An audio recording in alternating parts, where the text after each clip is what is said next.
Очень приятная была сегодня атмосфера защиты квалификационных работ.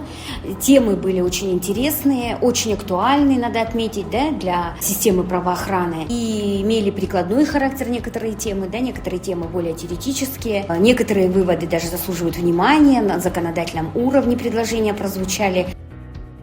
Некоторые использовали статистику, некоторые использовали источники, открытые интернет-сайты правоохранительных органов, но некоторые просто мнение населения изучили. Да? В любом случае это все полезно проанализировать, показать на основе полученных теоретических знаний, показать результат готовности работы в сфере юриспруденции по специализации правоохранительной деятельности. Всем мы пожелали успехов в выбранной сфере, да, поскольку сфера благородная, сфера очень востребованная, да, но непростая.